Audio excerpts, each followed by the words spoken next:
Adesmama abono nsia ya mamu nyina to. Omemu nsam ni ama wodo asede ayensa aka ne yabo anu anwumre no nsia aka sebo a.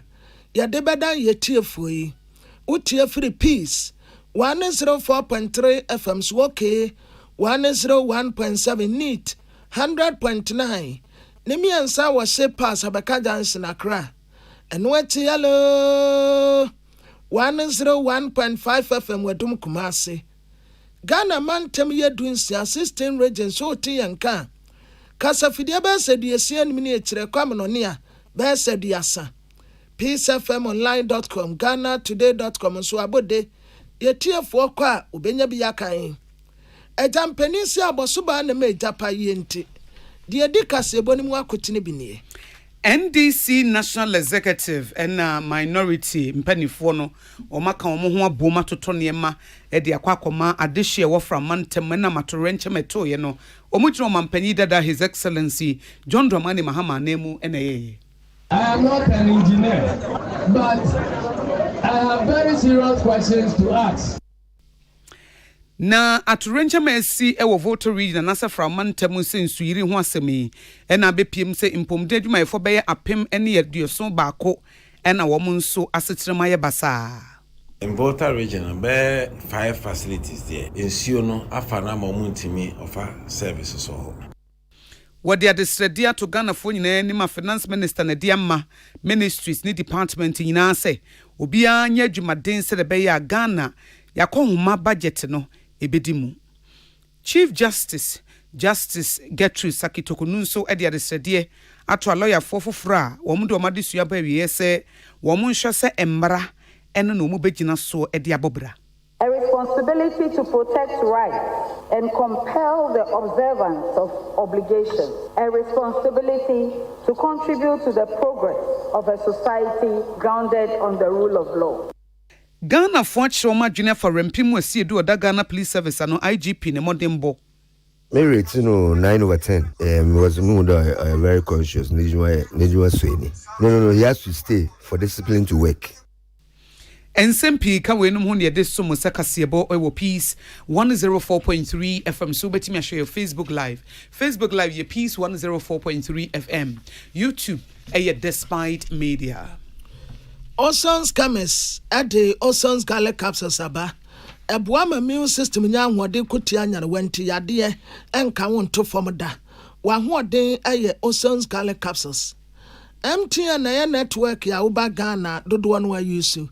Network ne so de say unkwa osubia wasere niama bebre fa ho kobo MTN ye afeti ani jesemu a MTN for de brewo wo mu se udale *988 hasia what then ne obaba beka ahotopa with MTN o yare da homu no wona wachi ema woda High Sense Ghana bia home appliances ya papa nyina ho ne tofre me pen yema siesie me fie ni me office High Sense Ghana.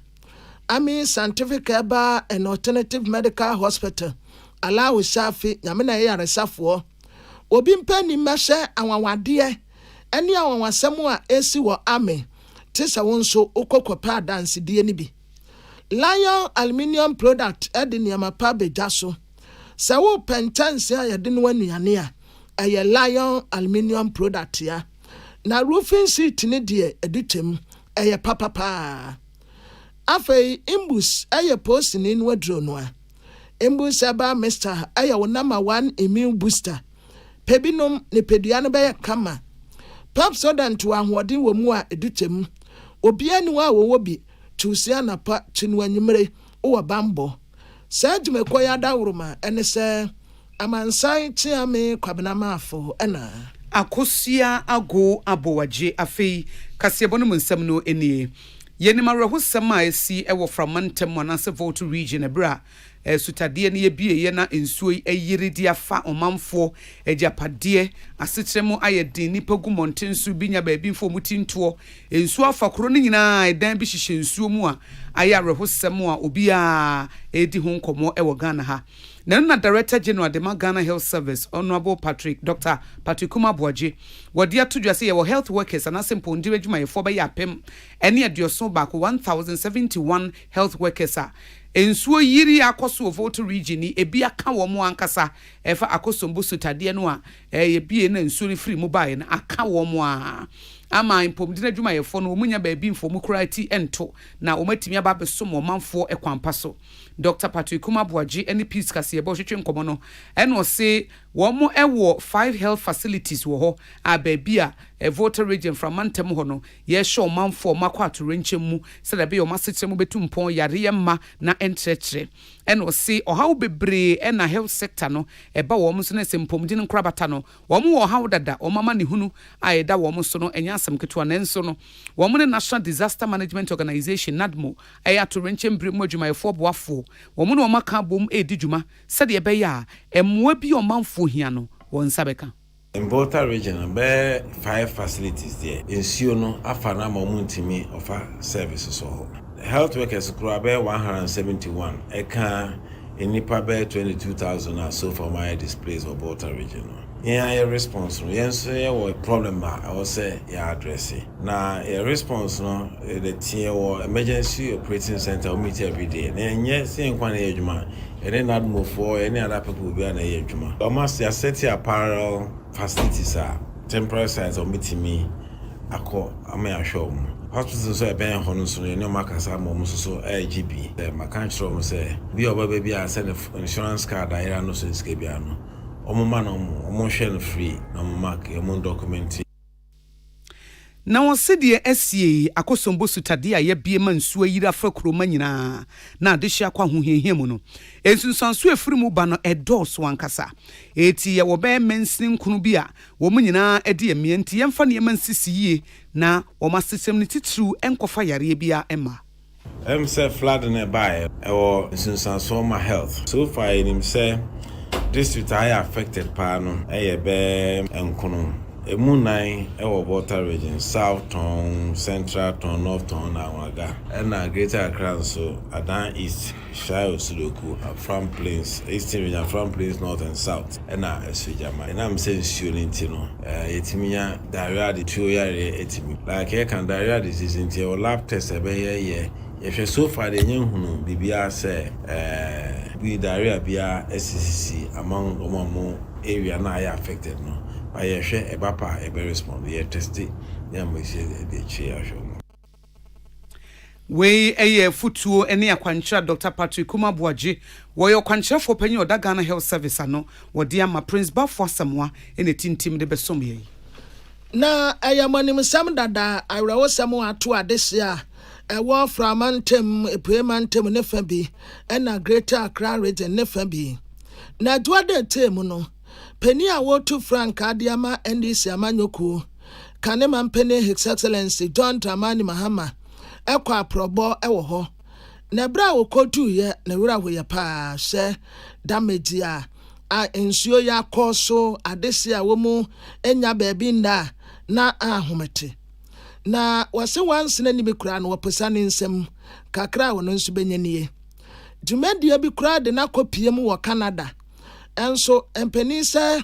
etetu etesia na mu nti wode niama enye kuma ade eka ho a Owura Johnson Esiedun Katia one waya national chairman ma NDC amanyoko edi dom wanim ede niama enye kuman ede koye na bra wo koye no na Owura Johnson Esiedun Katia eka ewo suga kope ya wo Volta region se omu baaya asema huni pe baaye national executives ya ewa NDC amanyoko mu nyina baaye leadership ewo minority caucus mrasebe fie wo mu nyina baabi en wo mu tina kanema mpeni John Dramani Mahama nemu ade eniama enye kuma ebi eye ensuo ya wo mu benom akade aza wo ka wontumi nka wiene ni nyina abo so mbaye se 1.5 million Ghana cedis and was one fan comma at this year. Now one fan crackra won home.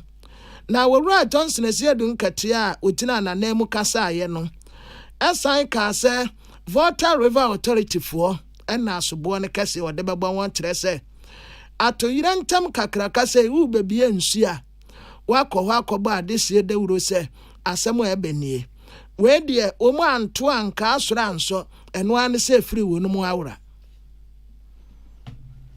am not an engineer, but I have very serious questions to ask because the dam was not constructed yesterday when water is flowing into the lake. And so if we are doing our work well as scientists, we should know that when there is heavy rainfall and water is entering the river that feed the dam, we should know that within some 1 month or 2 months, the effect could be calculated. The effect has not been this devastating. There are questions that we should ask and be pursuing the process. Let us chase away the cat. At the appropriate time, we will have to tame the mouse. Dear Yatene Kase, Aya National Chairman Ma NDC Amanyoko, Ora Johnson as here Dunkatia. Na Enwatina Minority Leader, Dr. Kesa Toforsen. Osaya mrasebete nima adese awe juma kwenya ne siam en wotre se asam no a esino anya asam ketewa kura enti asasam mrasebete fie kura yenya kuo bi a wo betumi aya nsisem edi afa kwan a wo mu bie dam no afa eviarefo nso enhye han a wo mu yeye ya atoyira ntam kaseze wa ma na to adese ho no eno nso asase wo domo suko.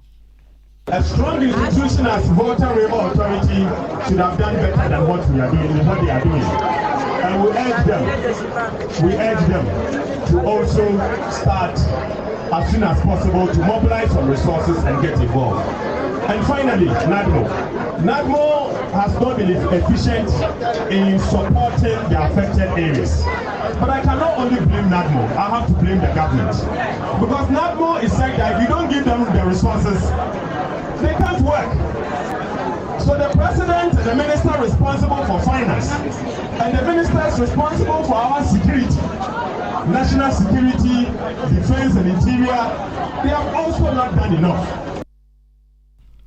Dear Yatene Kase minority leader, Osaya mrasebete nima adesia ewo etuma kwenya ne siam wo mfimfini mantem. Dr. Kesa Toforsen. Na Sasam kro ya ho ena honorable Kofi Ato or your special advisor Emma Speaker of Parliament Right Honorable Aban Kingsford Smano Babin ewa kwanyu ono kwampo ne koye o oni deputy clerk ya wa parliament wa ora Ebenezer Jiatru womu koya wokuta wensem sika 100,000 Ghana cedis adesia munye yampene wonu mu Our DCs, our chiefs should take whatever he has given so to alleviate the problems of all the people who are involved from Eastern, Volta, Greater Accra regions. And the speaker has given us 100,000 cedis. It's cash. We are brought it.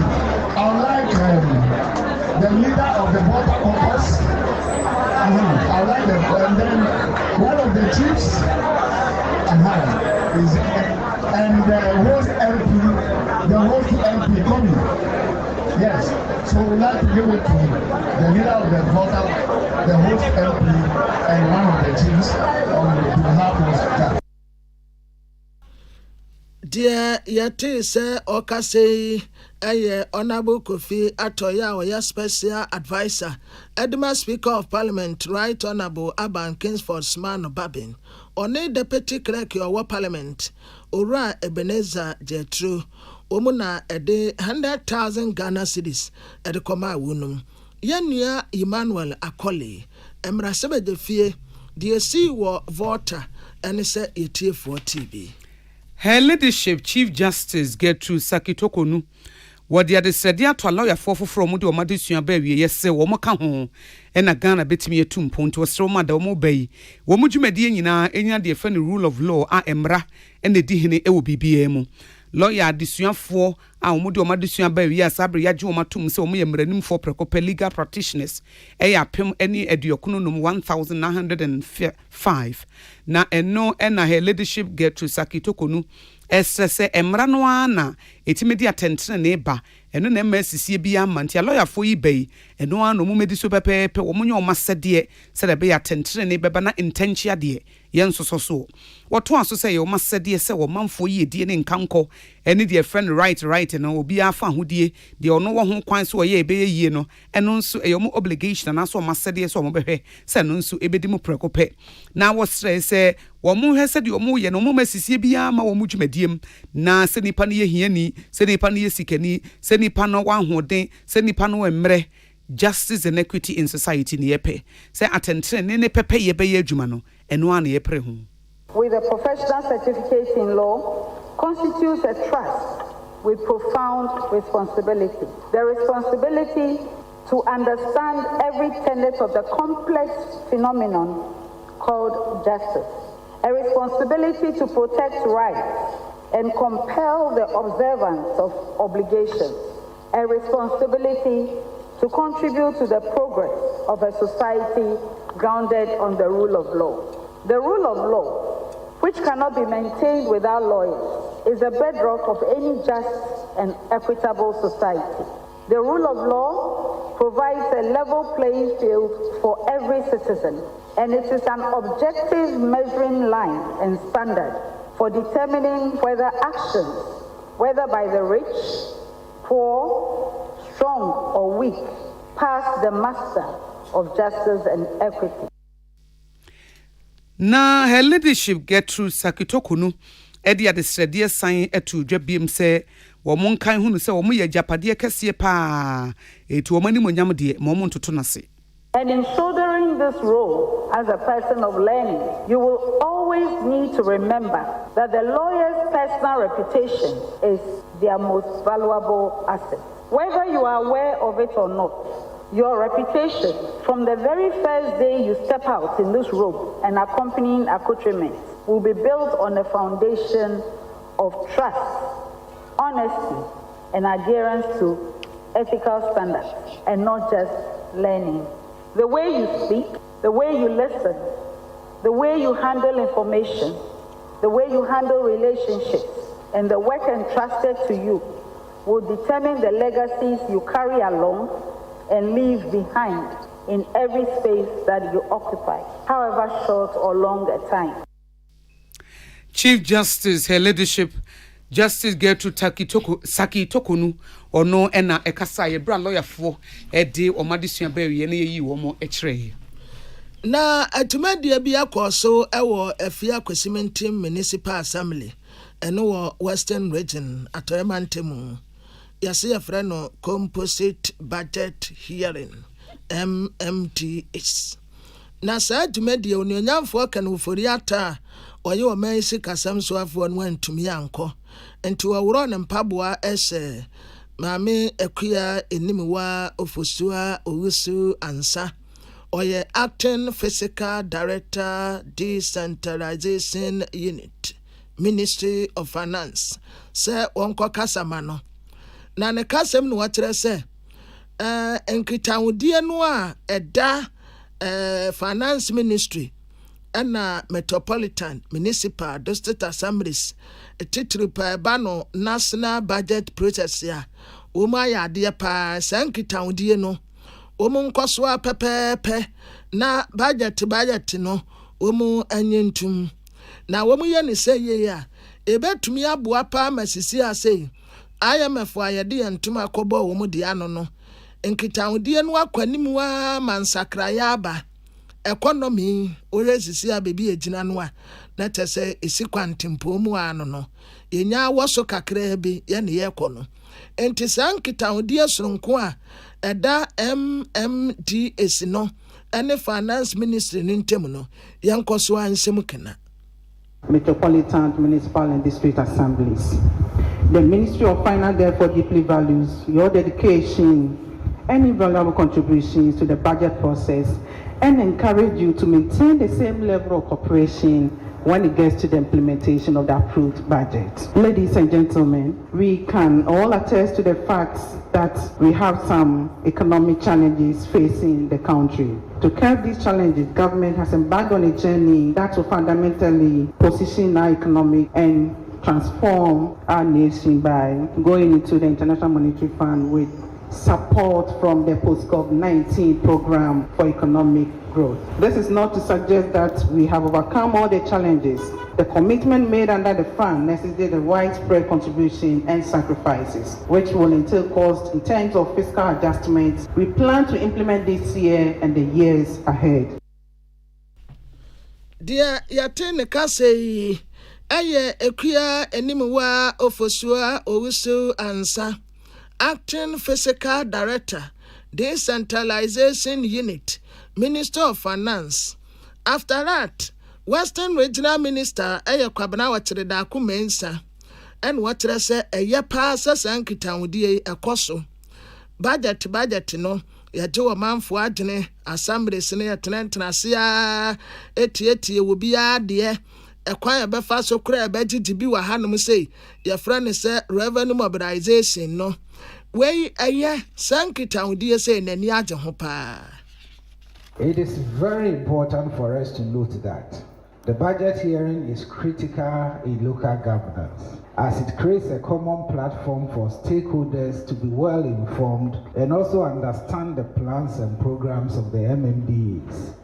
It also enhances participatory budgeting process. Bringing various assemblies together in an exercise such as this provide the assemblies avenues to learn from each other and adopt various innovative strategies being implemented by other assemblies that can enable them boost their local economy. Ladies and gentlemen, we all know the country's economy is facing some challenges. Nonetheless, as indicated in the Ministry of Finance speech,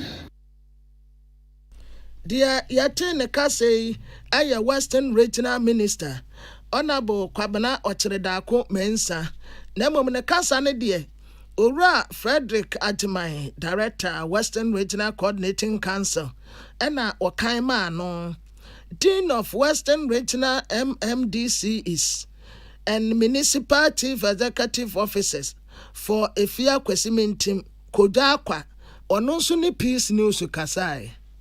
Now, Fibia budget, I was said in Penifo Finkran from the Ministry of Finance because ye budget we are now ye discuss we are open the back RCC, now RCC, the Minister of Finance. Now, or the Akan national budget now, because say ye need district and Akan one and dim, and in budget now, ye budget hearing very, very important. Number two, ye important to say, yes, now, you should see a different, it's answer as soon as we are in the budget, though the same formula, but we won't say. Discussions need be on ma it shows obi the way sheni the one for handshake and don't think that team no will be giving us the outlines during discussion time no it shows how the one ya the how ya the Japan na yesuasua and man so fi on ama otimi aye onema yi no eno na ye be gina so e de aboa dear yate se okase cha to ekura yi Oye Dean of Western Regional MMDCs and Municipal Chief Executive Officer for Efia Kwesimintim, Honorable Koto Akwa, Yenya Apiadankwa Rock FM. Yo. Kwabna ye Tonso University of Ghana, Accra, University of Ghana branch, Emma, University Teachers Association of Ghana, UG-UTAG for the Krata Babontinse, Womatise Honorable Albert Kandapa, our National Security Minister. Waka sembia samno waka no anye wo mode na samwa honorable minister eka ye ne se ye hu se nipa bi e wa academia ne mu na se wo mo ya chechefo ye musu se bi kura no UTAG mo ye UTAG members mo ye lecturers bi civil society organization na centrofo binom wo ma ye wo adwen se wo mo influence na wo wo no wo mo beke kansam ne atro egu mabuna sum na wo ma be ye ku e de etia wo mayi no mo be through the fan misinformation mo de be fa asem o ya atoro asem enye no kore enti ebi mu ye mpanifo a ebi mo kra ye lecturers ebi mo kra ye civil society organizations ekuo ya wɔn dwentwene asekyerɛ mu yɛdie hwɛ sɛ mmara ne bibia bɛkɔ so nsɛntwerɛfoɔ nso ka ho wɔn ka nipa tie ne sɛ yɛnhyɛ dan keka tro bi na ɔman ne mu nyɛ basaa na nka yɛntu aban ngu na sakasaka mmra na ensɛm fata se ɛbɛyɛ saa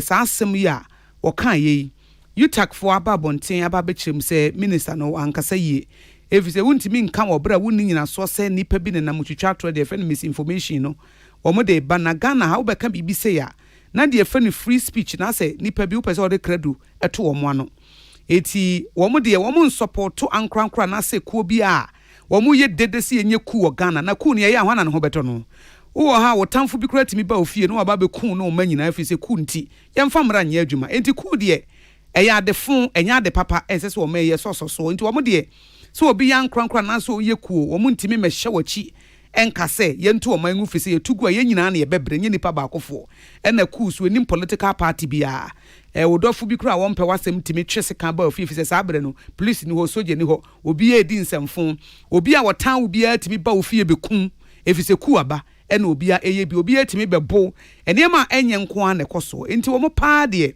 so mo betan krankra bi echi anase ko bi echi se munye dede na mo fa atro mo nka no radio so ne in social media na oman ne ho munye dede basabasa na oman ne munye dede a hwan na beboa no ntia do de wo mo nka ho ne mom no de wo mo esre ne se de ye pe ene seketa hwehwe ye beko de ye pe ne se oman ne sikasam ye betoto ne yie de ye pe ne se ne ma ebabu ahiafo ye beye de ye pe ne se enkoba se de bi ahiafo bekoso aye ahiafo na sikafo bekoso aye sikafo eno ene yempe vibrant middle class a bibia pekoso sampumtuo ne nkanko no eno no wo mo hwehwe na yesi obi ba betu abanya gu ana so mbetwa tro e de akire obi Professor Ransford EV Jampo a wo ye president Edema University of Ghana UTAC wono ena ne de nsa hwase ena Dr. Jerry Joe Harrison a wono so ye trofo pa Edema University of Ghana UTAC ena de ba ya wo mo de bia kwakoma Minister for National Security na saasam kroya na security analysis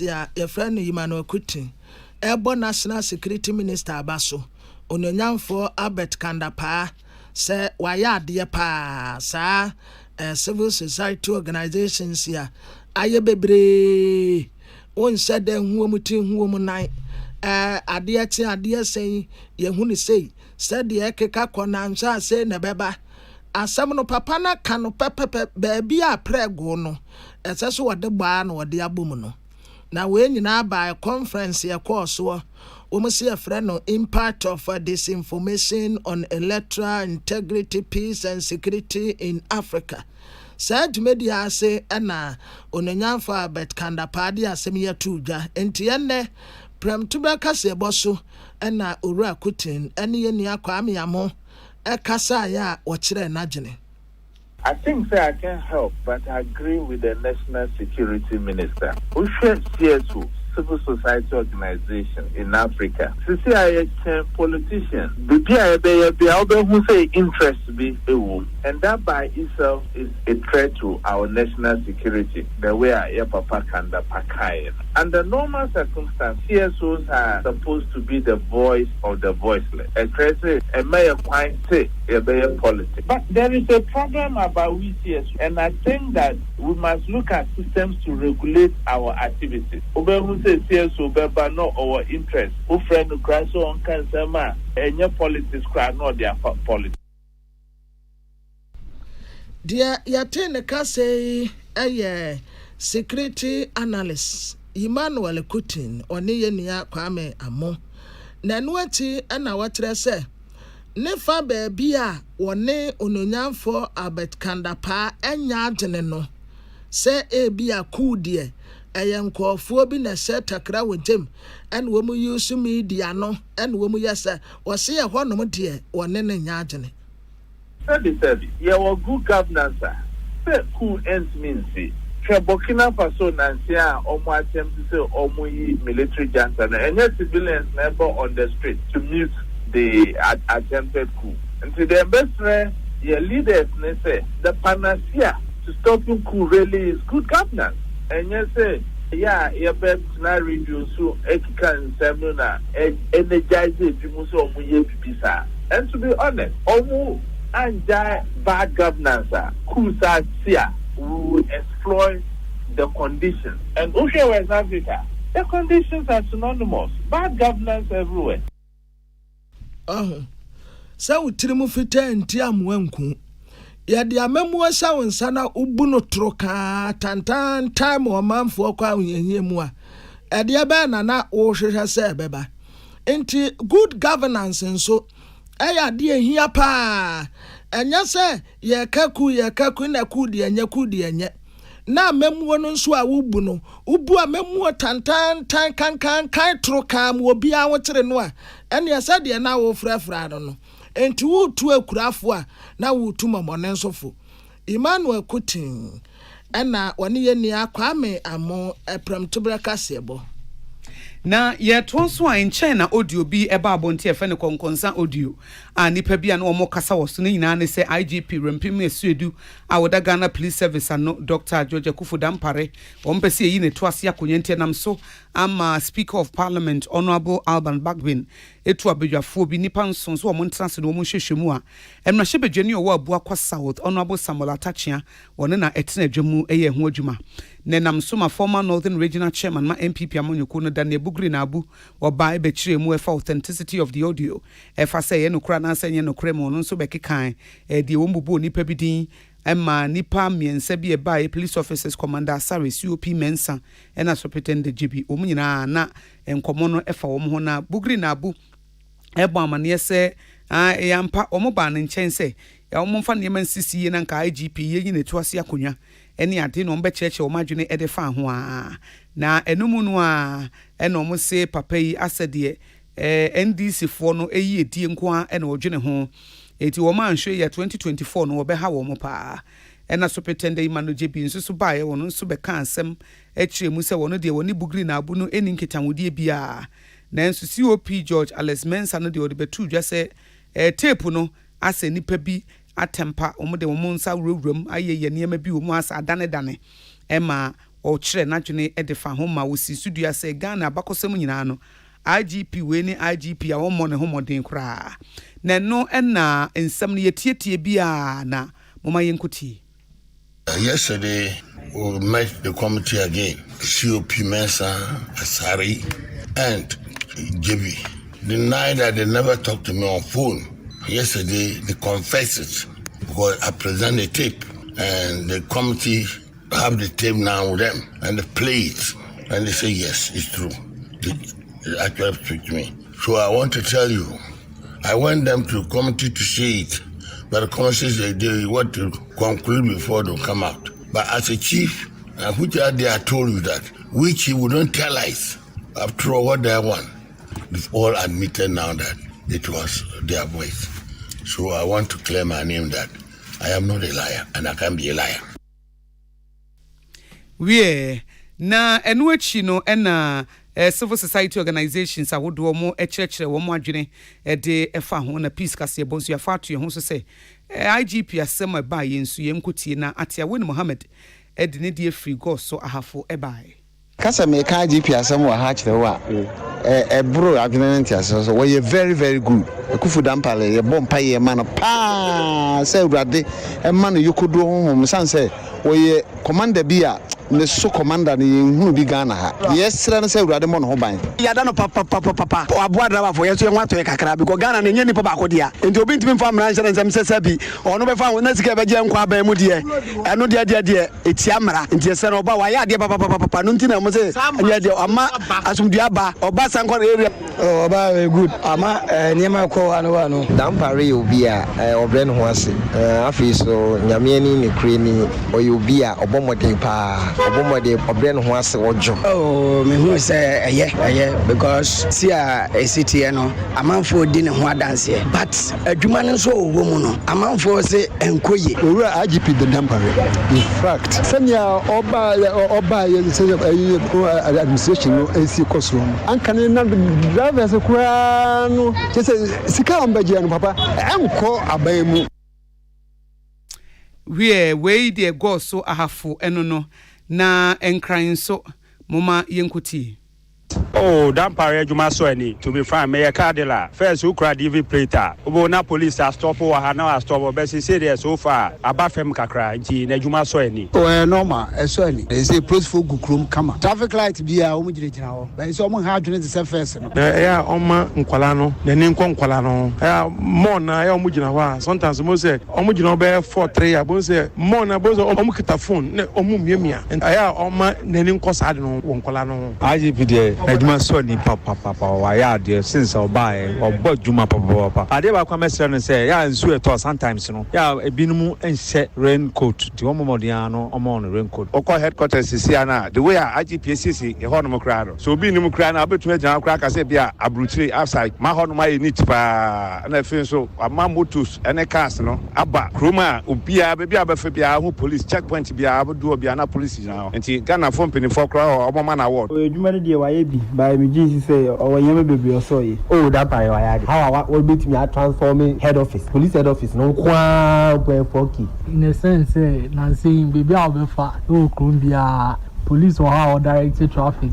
I think he's not doing bad, but sincerely speaking, Nancy leak tape issue whereby any home by no. Say any police for the binum crowd more honor casa behind the scene. I think they have a problem with it. I feel that the public sees him to be very perfect and doing well, but within the police institutions, if they really have an issue that or so do Juma for me, IGP by YBB because Yamabi or her or by Sisa. In terms of Nyamabi Koswa or being here, now when you go to court, things are a bit different.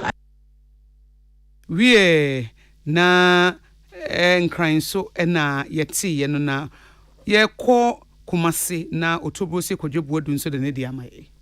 Course the AC could be as they cry in Cranshack cried the album because I have vehicles name motors near the any weapons yes assistant for one and no crime any penny ban also IGP media and Jumaya media to me dear crime be so ama and you may be from be the way I be that to range him be and answer what is a BB Koswa on found say be one crying and answer will be to an more about or no anger personal member I had the corona air cost ahu kwan obagni asiesi ti saa niema na oye nintine ema mani eje no ho IGP ba ye de no man kakra kra bi de me tumi ni de ye ma me de ba oji o ma a police for ni ja kwan so ko no eze o mo de abakurum nti round about to bia no mu gusu bebre IGP we esi o papa che o ma aka ni na opa e on se kro no ne saa nyema no swati onam kroma unsuro security wise ye kama nti IGP we dem so top source o ma aka ni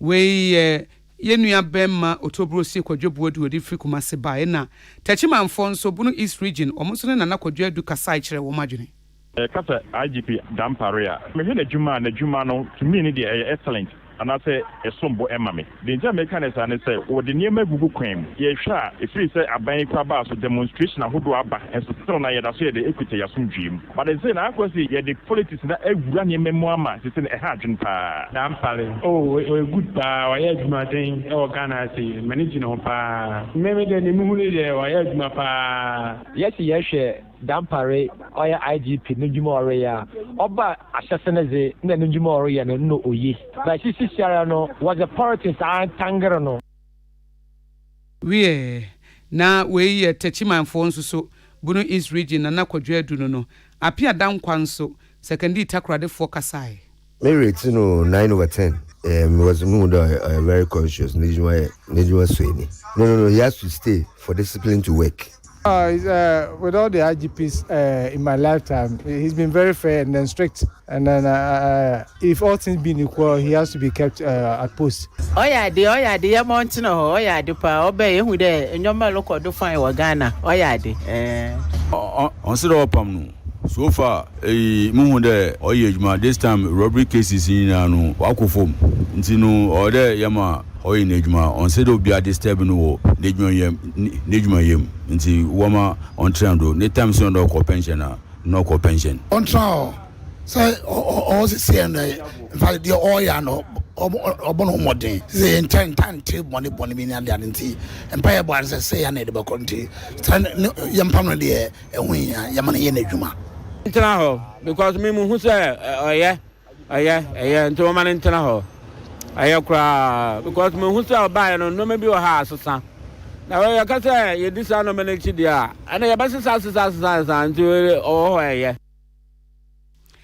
we second day takra day apia dankwa eno no nso dia maneboyi aba.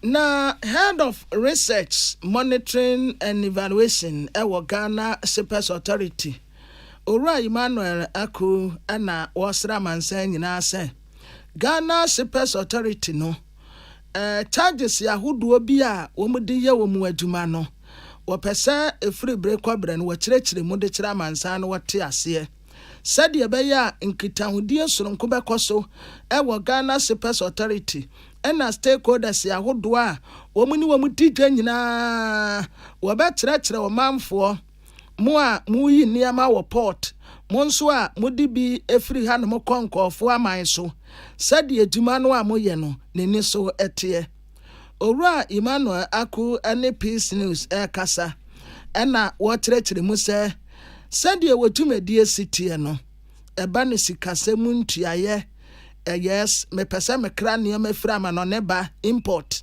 mepɛsɛ me di bi firi ha no mo nso kɔ enu nyina kyerɛkyerɛ wɔ manfoɔ mu wɔn te ase a ankasa wɔnti ne mentime ho ase ɛkɔsoɔ ebi wɔ a wobɛhu sɛ wakla ne nneɛma nyina free port wɔ kokuma ase wɔbɛduru kwantimfi yɛse onkrata ne yɛhwɛ mu no nneɛma no bi wɔ no mo a charge no asɛ de utiaeɛ no ensada ansani nti saade a ma yenyi nneɛma no nyina nguwɔ sɛ yenyi nguwɔ nso de ne sa fa articulator ne sa bankran na yen sɛ ntu ne nyina nguwɔ nka no baako ade a wayi afri port no enti ohawa wo ho no ɛdɔɔso ɛno ɛna wɔfa sa akwanya so sɛ wɔbɛkyerɛkyerɛ manfo mu na omu ate ase enti media seminar bi ɛkɔɔ shipping and logistics Ghana Shippers Authority Etifias Modeto so was contemporary trends development in Ghana's shipping and logistics industry. Shipping and logistics industry no be cost war na your report technical terms be and frontier say your charges I negotiate I say and no na charge your port no but in be nim by name say the journalists no tia say almost be to me abon hu de rama crofo at say Ukrainian ma and say only freight forward be ejuma say ni say na so charge we niaman support no so niama price I saw much charge no so they are negotiating in Yanka say muhu na obisisi wa no wait to me so wait to me aye bibi wo your office wo port ni nyina into onya problem a to me call na to me free so Ghana Shippers Authority what problem be ya beba be wow. Dear Yatin Kase, a head of research, monitoring and evaluation, Ghana Shippers Authority, Ora Emmanuel Aku, na head of export, Ghana National Chamber of Commerce and Industry, Ora Charles Ata in 3, on also the Kakraka. More exporting other countries, some certificate of origin because the number of benefits are they say a show say goods is originating from Ghana and a certificate determine duty I saw until very good because duty say 1 year certificate of origin I say full duty and after but say 1 year certificate of origin now make a credit duty less than the normal duty. And as time goes on, about 10 years, unfair duty be very good for one product there for the country. Why you're more competitive, the product will be competitive there. It's very good. So be or export to be or export to call after certificate of origin. A state of origin. The IAT say Okaseta Atuoye, head of export, Ghana National Chamber of Commerce and Industry, Orachas Ata in 3.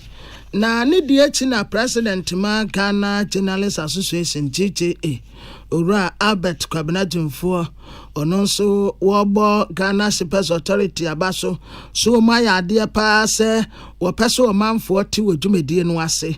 ensem trafo yɛbɛboa na bibia wo pɛ so yɛ no yɛabɔ ho de wura ma wo. Ebem said the kind ma yembo Ghana Shippers Authority abaso ewo ejuma so ne ejuma de omoye ohwe seminar ya tia omode man some trofo ya ehun pa because it goes a long way to build and enhance the capacity of journalists. Isan say is trofo abin ya yenya nimdie yenya ntiase ewo oman mu dwumedi a ekoso no ho emno ne beboa ye ama se yeyi nsema no ana ye kan sema yenim de ye ka enu nte no ohwe the contemporary trends in the shipping industry logistics industry na energy medina omoda hyeso no na ehunya but the year can sense trofo ebisua niema we ya as I say you put it into practice ye de ejuma what I say ye de ejuma na enhance ejumedi a yedi na enhance ejumedi a yedi. President JJA Ora Albert Kwabena Atomfo yenia Gladys Boache adawruma ne se yetiefo nya biti. Na Ministry of Health Association pomdinsem so edia tudwa edia fa Ghana yanamontuo ayetuo se yebegina ye nanso se emfa woni COVID-19 pandemic a ebaye no de friend reproductive health service yebekoso ade asom ama etimi aboa yi ankasa awomu nsensem ne mu bibia eti reproductive health supplies coalition womune Ministry of Health womaka bom na ni nyina mpese mo hwe COVID-19 nsunsu anso a enyaye edefa saa awo mu nsem ene niema ne asodie kese ababeda wo mu so ni nyina na wo mahu sampa ye gina ye nanso de friend resilience na de ne yetofoma ne asore 2023 general meeting edema members of the reproductive health supplies coalition and Dr. Maureen Marty our head of bilateral resource mobilization our Ministry of Health Ghana Waronsu ejina honorable Kwakwajima menu na emu no de tudwa se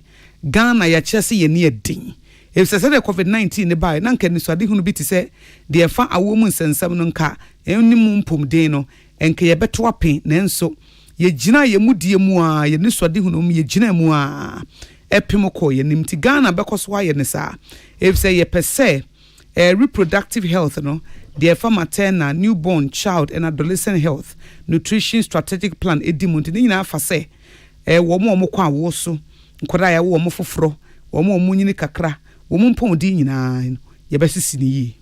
Light of resilience. Ghana actually has showcased a lot of resilience in terms of service provision when we zoom to reproductive health during the COVID. And I guess before the COVID actually hit, the RHSC had Ghana on the radar, and the team resilience even brought Ghana really out there more. We continue to provide service, and of course, what our strategic plan is in terms of the reproductive, maternal, newborn, child, adolescent health and nutrition is a main focus, and we continue to make sure that we are not stopping services.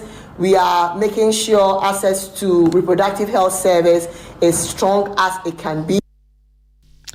Dr. Maureen Marty we no say your department be a friend and asem krabate be a friend in logistics management information system. And wo mo hwe niema ye hia bibia nsemfu afa ho nyina ye de asisi na wo mo de afa global family planning visibility analytic network eno nso hwe se awo ntetiye mu abusua ntotoye no ye won hwehwe bi wo ho ayetimi di bu ho akonta wo mo no mo nyina ekọ nakra na se de be ya family planning nuro eni de hia bia ye nsa be kan ntentem abasa haruso. It's a joy to let you know that our logistics management information system has been linked to what we call the Global Family Planning Visibility Analytic Network, which actually helps us to be able to have end-to-end visibility into our stock situation. And that GFP van creates a platform where we have donors, manufacturers, we have decision makers all there. So as soon as we realize that there is any shortfall, we tend to communicate up there, and then immediately we advert any form of issues that come up, be it stock outs, or should we realize that there is any form of overstocks which could lead to expiries, immediately we use this platform to make sure that we are ensuring commodity security in country. Dr. Maureen Marty and Wada Womuano, Ministry of Health, eba bilateral resource mobilization. I fankita hudia efa ajapade ene niema ye keka si ani ne ye de som no a ono ene da no no de nsem ye tudwa wie na director de ma Reproductive Health Supplies Coalition Martin Smith ono nso kire mu biem se ebibrem ha na aman a ye hwe se enema efa wo mu ene ye kwa ye bankoda ya wo mo foforo ho niema no nyina ne mpomden no enuro no ye be bi wo Ghana ha Ghana ban enso edwendwene ho. So I do think there are immediate steps that we can take around preparedness, around connectivity, so that the Ghana government and the Ghana Health Service are making their decisions in the full knowledge of what's going on globally. And yet there are these steps we need to take to say, yes, and Ghana and other countries in the region have the ability to do even more and be an even greater leader in reproductive health than the country has been to date, which is considerable. And some yeti the free director and that's what kwanche for paying the Reproductive Health Supplies Coalition and Martin Smith and Okasai. Na motes message ya modebe dan ye no Afromas Plus a Steps Company Limited for ansan waduma edroni ya kama se enra na me kire mo first said ye na ya bought skedin na ya tukoyo nso koyo nso no oto a ekoto baby a opesa ade no koto pepepe as a wa hit to target nti koyo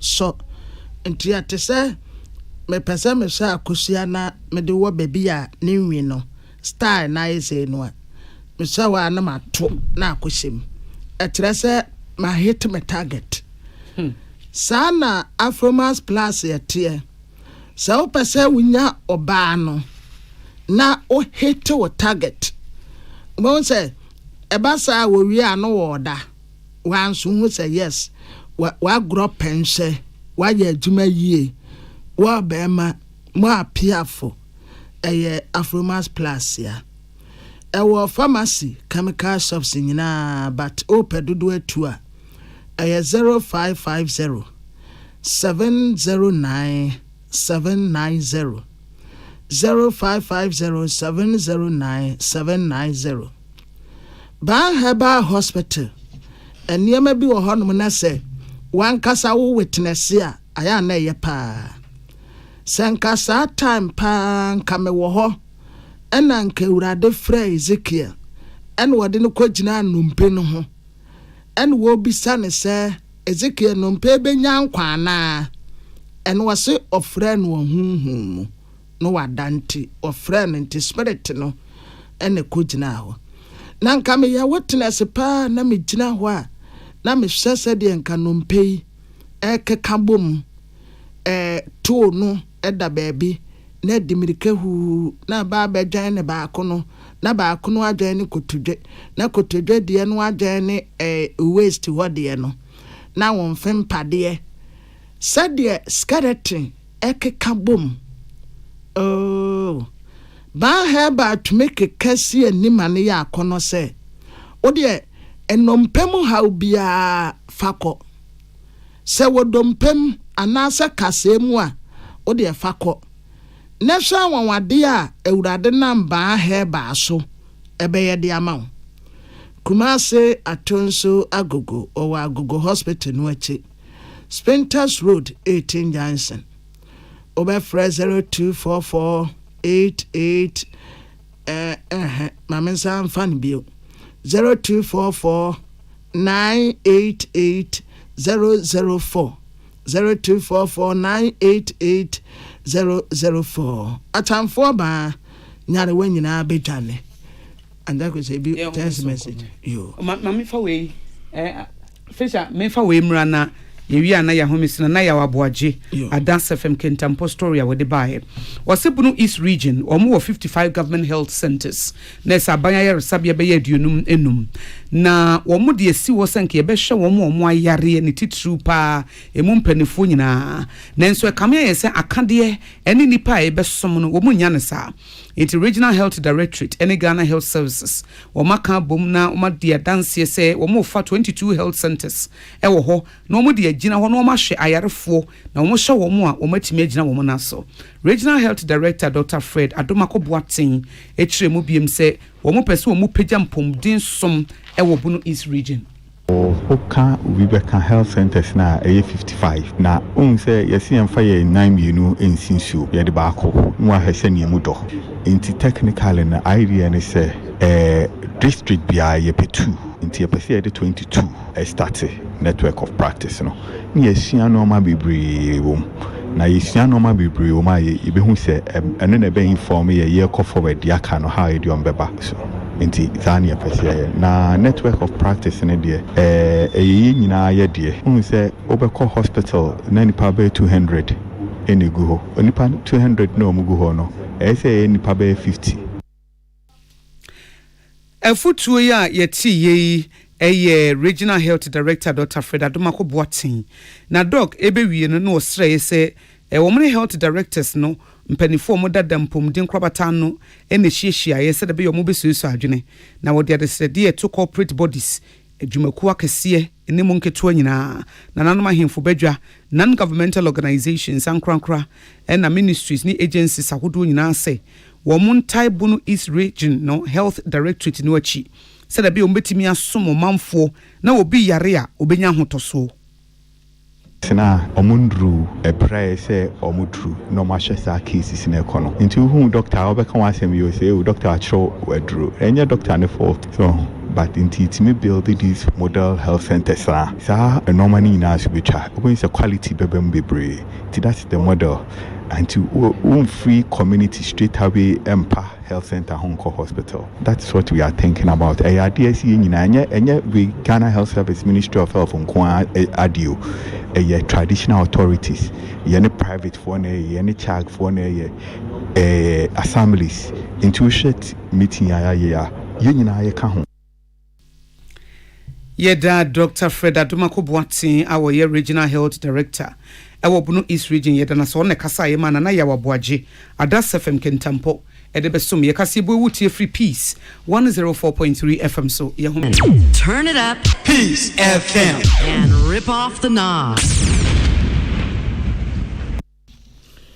Yama yetiefo akwaba amansan tiame kwabenamafo ana akosia ago aboaje Osons chemist eye tete atempon a yafa so a fitibra odi nduro baaye no on disappoint yeda ade bia wode bedwa so bia eye papa ejina ne naso Osons garlic capsules eno eboa ma immune system no nya hoode kutia nyare wanti yade anka wonto fom da manenya wahotoso anopa wi anwumre beye tuma na afi mu ni nyina mfa so bebre your friend Osons garlic capsules Lion aluminium product ewo niama pa ewo daso na ne titiri pa ne intense a yede no anuane intense a de no aduane your friend say cooking utensils no at say first no a ne ya life skills ewo school that near ye life skills technical skills na ye ba ku bi kura adepam ni ye pam ade ni ye hemens eno ye de panie no epam kotokuo na no se ya no ne ye hemens no ena eba no life skills na nnuane what is menu eno na ye bisa sam krante say what is menu I say abrofon chance enya abrofon chance me kura minim a menu is a list to prepare this me hey a menu is a list to prepare this na ubehia intense wom intense no papa no eno na Lion aluminium product eton no ne de ne ya papa se esija so a asiense ena ututumu nso a entempa na mu ate kama asa that no roofing sheet ya ebedwa so no nanse nkofo complain pa kakra bi na ano ne nyinaa tete enkanka sɛ wode ayɛ supporti de nsuo fam no oh endi 1 month koraa na ne nyinaa asase ehwanhwan ne nyinaa tete tantantan but awurade adom yenya a lion roofing sheet wodwa so enti sɛ ba no ɛdan so ba frɛ lion for mamemfa no manoma ansa na wasi 0509 521 865 0509 521 865 lion aluminium product yana eniama papa nko ano wode aba afetie MTN ya network ya Obagana dodo no a obia yusu MTN esan say network ya wo ahotoso wom baby a obefa bia MTN we there for you everywhere you go.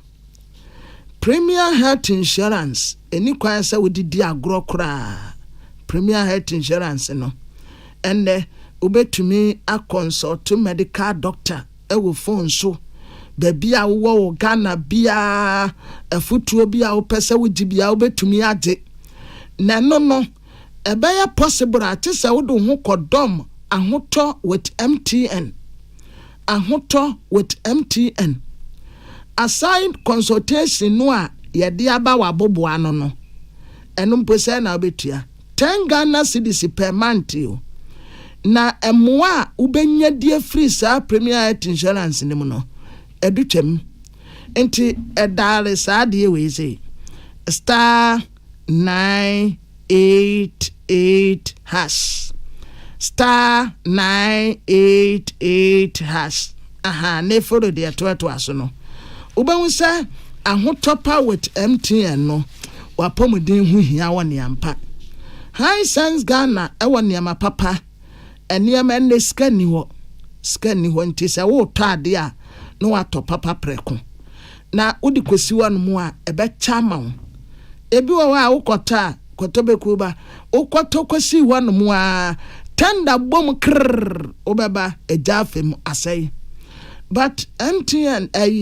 high sense hode no uto kwesi wa se siwa ni insurance wia insure tender edum light you so light you et said the no a enti home appliances this year fie bit say refrigerator, chest freezer, air condition, TV, gas cooker, electric cooker, washing machine, smartphone, sound system nina ewo high sense Ghana everyday price for everyday people 0302 550000 na Amin Scientific Herbal and Alternative Medical Hospital. I can remember say some time ago Nathaniel ne hu ni nia Philip and wa katre ne say me hu agenkwa no and wa say wa wai and wa so wa ha ofiri Nazareth and wa katre ne say na baby papa betumi afiri Nazareth yaba and wa say odi bra fuani behwe odi ko Amin Scientific ne kohwe ya nwa dansefo yesi ye dinifi abrochira ba wo wu ani no asori agina ne naso yase yade ne yakwa enko Amin no asre awo no ama no wabepie na ne ba seneti awawade a awurade nam Amin Scientific Herbal and Alternative Medical Hospital so ye no eno ane sa Allahu shafi nyame na ye yaresafo wonso kone kohwe Fre 0245 275 254 0245 275 254 Pepsodent ewa ahoden wo mu a aposen kaye no obia ni bi paste nkaye no obia ni sa ahoden ni bi enti o sha ba ko sei ya chiro ho triple etresa na hoden no enko mu ye no 4 prank ye 4x4 na tasa na hoden no edutem ahoden ewom ne se utwi wosi a aboa bia ntumi medidi wo se so na watutu ase tokuro na wama okaka dabi the same thing na wuti no anwumre nso na ukoda especially yani ayeda ni yebie ye hose no enka yakra ne yamammoa ne chance o wombeba be didi asenso adebet no matutu yase nyina akọ but Pepsodent nti yɛda ne yɛbie hose kura still saa nete o ka wane tum nso a still saa nete Pepsodent ana oya cavity fighter imbus posi ni no aduro no a number 1 immune booster number 1 immune booster eduro we wellness o sani pedua no mu asojafo nya hoden gyina wona so wahu Israel for ne Palestinian for ntokwa no we mu se Palestinian for ne di nka akoka ntokwa chane ye enso Israel for sa no my alert isi akura de o mu se Hamas kuro no mpese o mu prepare free history nti obi antum free wo atrasa asojafo ni gyina wona so ebekwa tia syphilis gonorrhea white pressure ulcer stroke waist pains oho beto wankasa ya sandi ase box mu efo pharmacy herbal shops ebi ho 0540710113 0540710113 imbusu ana ebetu oyade na se ama abusiafo ya damase ama mumoniti a Awurade asomdwe nkamu nyina enne ye edafiada yakoje ya home. Thank God it's Friday. Tune it in, turn it up, Peace FM, and rip off the knob. Peace FM.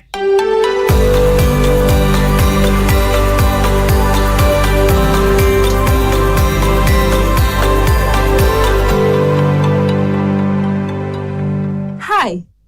Did you know that your general health can affect your oral health?